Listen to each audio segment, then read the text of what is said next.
اعوذ باللہ من الشیطان الرجیم بسم اللہ الرحمن الرحیم۔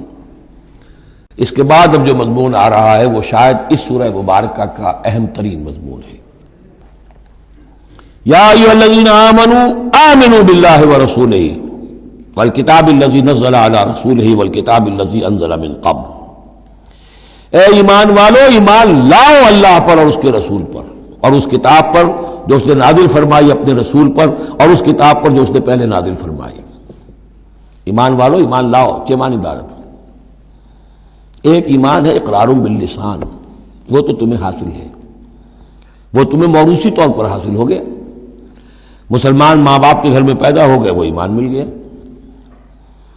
یا یہ کہ اس وقت پورا قبیلہ اسلام لا رہا ہے، ان میں پکے بھی تھے، کوئی کچے بھی آ گئے، انہوں نے بھی کہا اشہدو ان لا الہ الا اللہ اشہدو ان محمد رسول اللہ، وہ ایمان ایک درجے میں تو حاصل ہو گیا۔ اس لیے ہم پڑھ چکے ہیں کہ کوئی تمہیں اگر راستے میں ملا ہے اور وہ اپنا اسلام ظاہر کرتا ہے، آپ کہہ نہیں سکتے کہ تم مومن نہیں ہو۔ تو ایمان کا ایک درجہ تو وہ ہے، قانونی درجہ ہے کہ جس نے کہا اشہدو ان لا الہ الا اللہ واشہدو ان محمد رسول اللہ، وہ مومن ہے۔ لیکن کیا حقیقی ایمان یہی ہے؟ نہیں۔ ایمان کیا ہے؟ یقین قلبی۔ یا ایھا الذین آمنوا آمنوا باللہ ورسولہ، ایمان لاؤ اللہ پر۔ اب ہم ترجمہ کریں گے، یوں کہیں گے ایمان لاؤ اللہ پر جیسے کہ ایمان لانے کا حق ہے، مانو رسول کو جیسے کہ ماننے کا حق ہے۔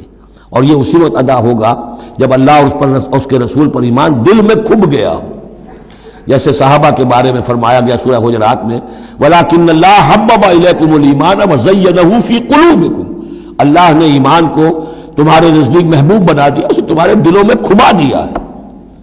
اور کچھ لوگوں کے بارے میں فرمایا قالت الاعراب آمنا قل لم تؤمنوا ولكن قولوا اسلمنا ولما يدخل الايمان في قلوبكم، یہ بدو دعویٰ کر رہے ہیں ہم ایمان لے آئے۔ اے نبی ان سے کہہ دیجئے تم ہرگز ایمان نہیں لائے ہو، ہاں یوں کہہ سکتے ہو کہ ہم مسلمان ہو گئے، اسلام لے آئے ہیں، ہم نے سر تسلیم خم کر دیا، ہم نے اطاعت قبول کر لی، لیکن ابھی تک ایمان تمہارے دلوں میں داخل نہیں ہوا ہے۔ اصل ایمان وہ ہے جو دل میں داخل ہو جائے، اقرار باللسان و تصدیق بالقلب۔ لیکن یہاں بھی اصل میں جو ہے روئے سخن کن کی طرف ہو رہا ہے؟ منافقین کی طرف ہو رہا ہے۔ وہ ایمان تو لائے تھے لیکن وہ ایمان نہیں تھا۔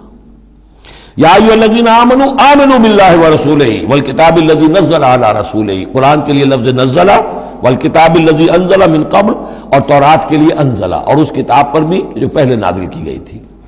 وَمَن يَكْفُرْ بِاللَّهِ وَمَلَائِكَتِهِ، جو کوئی کفر کرے گا اللہ کا اور اس کے فرشتوں کا، وَكُتُبِهِ اور اس کی کتابوں کا، وَرُسُلِهِ اور اس کے رسولوں کا، وَالْيَوْمِ الْآخِرِ اور قیامت کے دن کا، فَقَدْ ضَلَّ ضَلَالًا بَعِيدًا، تو وہ تو گمراہ ہو گیا اور گمراہی میں بہت دور نکل گیا۔ صدق اللہ العظیم۔